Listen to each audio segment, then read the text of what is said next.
सुटसुटीत आणि एकदम मऊ अशी पोहे आणि त्यावर आपली एकदम मसालेदार तर्री. मस्त कांदा भुरभुरला, शेव पेरली आणि लिंबाची साथ या पोह्यांबरोबर होती. आता हे तर्री पोहे कसे करायचे त्यासाठी ही रेसिपी नक्की पहा.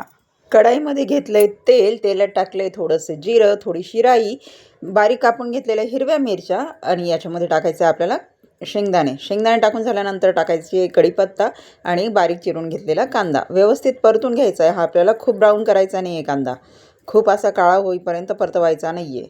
आता आपल्याला टाकून घ्यायची याच्यामध्ये हळद टाकून झाल्यानंतर आपल्याला टाकायचे आहेत पोहे किती मोकळे झालेले आहेत. आणि ह्याच पद्धतीचे पोहे आपल्याला तर्री पोहे ज्यावेळेस बनवतो ना आपण त्यावेळेस लागतात.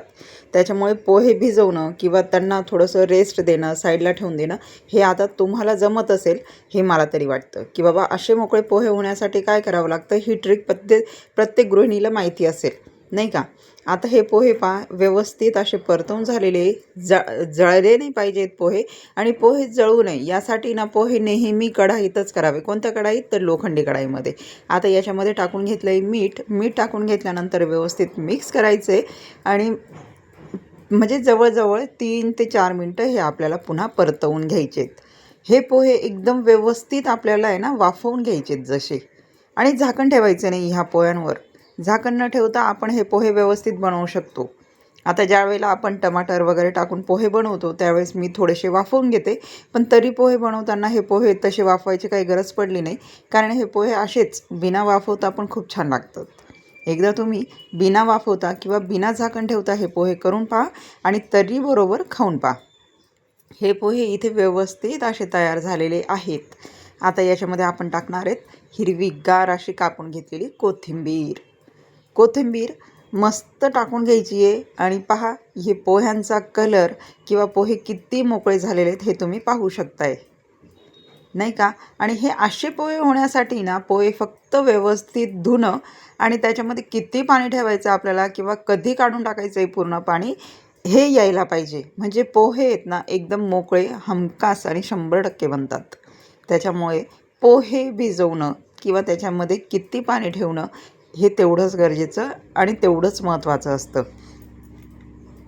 आता ह्या इथे पोहे तयार झाल्यानंतर आहे ना आपल्याला बनवायची मस्त अशी तर्री. पण तुम्ही पाहू शकता इथे पोहे आपले एकदम परफेक्ट असे तयार झालेले. आता तयारी करूया ती तर्रीची. आता तर्री बनवण्यासाठी मी इथे घेतली आहे कढाईमध्ये टाकलं आहे तेलात टाकली आहे हळद, लाल मसाला, मटण मसाला आणि काळा मसाला. हे 4 मसाले आपल्याला टाकायचे आहेत. हळद, लाल मसाला, थोडासा काळा मसाला, चिकन किंवा मटण मसाला. आणि जे वाटण आपण करतो ना म्हणजे जसं मी मटणाच्या भाजीला केलेलं आहे किंवा सोयाबीनच्या भाजीला केलं आहे त्याच्यातलंच हे वाटण आहे आणि तेच याच्यामध्ये टाकायचं आहे. आता व्यवस्थित असं हे परतवून घेतलं तेल सुटेपर्यंत आणि याच्यामध्ये मी टाकले आहेत शिजवून घेतलेले हरभरे, काळे चणे. आता तुम्ही यांना काय म्हणतात हे मला कमेंट करून नक्की सांगा. आम्ही म्हणतो हरभरा. आता तो व्यवस्थित मी शिजवून घेतलेला होता, रात्रभर भिजवला, दुसऱ्या दिवशी कुकरमध्ये टाकून शिजवून घेतला होता आणि त्याच्यामध्ये मी मीठ ॲड केलेलं होतं. त्याच्यामुळे तर्री बनवताना लक्षात ठेवा की आपण हरभरे शिजवताना त्याच्यात मीठ टाकलं आहे म्हणून तर्रीमध्ये अगदी नावाला मीठ टाकायचं आहे, कारण आपण थोडंसं पाणी वाढवलं आहे. आणि याच्यामध्ये हरभरे ज्यावेळेस आपण शिजवतो ना तर ते जे पाणी असतं ना तेच याच्यामध्ये आपल्याला ॲड करत जायचं आहे. एकदम सगळं पाणी टाकायचं नाही आहे, खूप पाणी टाकायचं नाही. ज्यावेळेस आपल्याला असं वाटते की तर्री घट्ट होते किंवा आपल्याला थोडीशी पातळ हवी आहे त्यावेळेस याच्यामध्ये आपण ते पाणी ॲड करत जायचं आहे. आणि ह्या इथे मी हरभरे थोडे जास्त शिजवून ठेवलेले होते, कारण मला पुढच्या वेळेला हरभऱ्याची भाजी करायची होती. एवढ्याशा हरभरे आणि खूप जास्त पाणी असंही करायचं नाही आहे. आता मला इथे जेवढे हरभरे लागले तेवढेच मी इथे घेतलेत आणि पाणी मात्र आपल्याला ज्यावेळेस लागतं आहे की बाबा तर्री घट्ट होते त्यावेळेस ते पाणी आपल्याला ॲड करत चालायचं आहे बस. आता इथे तर्री अशी मस्त उकळायला सुरुवात झालेली आहे. आणि जर तुम्हाला याच्यावर खूप अशी तरंग पाहिजे असेल किंवा खूप म्हणजे म्हणतो ना आपण तेल हवं असेल तर थोड्या प्रमाणात तुम्ही ॲड करू शकता तेल सुरुवातीला, कारण मी थोडंसं तेल वापरलं आहे. आणि जर तुम्हाला तरी खूप जास्त हवे असेल तर तुम्ही थोडंसं तेल जास्त वापरा, मसाले त्याच्यामध्ये ॲड करा आणि म्हणजे तर्री जेवढी पातळ ना तर तेवढा तिला तरंग येत असतो, एवढं नेहमी लक्षात ठेवा. म्हणजे जर एखादी तरी पाणी त्याच्यामध्ये जास्त असेल तर त्यावेळेस त्याला तरंग खूप येते. घट्ट भाजीला तरंग खूप कमी प्रमाणात येते आणि त्याच भाजीमध्ये जर आपण पाणी ॲड केलं ना तर त्या भाजीला डबल अशी तरी येते. हे तुम्ही कधी नोट केलं आहे का? जर तुम्हालाही असं वाटत असेल की घट्ट भाजीपेक्षा जी पातळ किंवा रश्श्याची भाजी असते ना तर त्याला तरंग खूप येतं, कारण पाण्याचं प्रमाण असतं आणि तेल एकदम वरती तरंगत असतं नाही का? तर तसं घट्ट भाजीला होत नाही. घट्ट भाजीला तरंग खूप म्हणजे खूप मेहनत करावी लागते त्याच्यासाठी, की स्लो करा गॅस आणि मग सगळं करा. अशा गोष्टी होत असतात. पण ज्यावेळेस आपल्याला रस्सा बनवायचा आहे खूप, त्यावेळेस हमखास अशी तर्री येते. आता इथे थोडीशी घट्ट झालेली मला वाटत होती, त्याच्यामुळे मी याच्यामध्ये थोडंसं पाणी अजून ॲड केलं होतं, की बाबा मला इथे थोडीशी घट्ट वाटली. आणि तर्री पोहे ज्यावेळेस आपण खातो ना तर त्यावेळेस तर्री किंवा म्हणजे भाजी जे आपण हा रस्सा बनवतो थोडासा पातळच पाहिजे, खूप घट्ट पाहिजे नाही आहे आपल्याला, थोडासा त्याच्यामध्ये पाणी पाहिजेच असतं.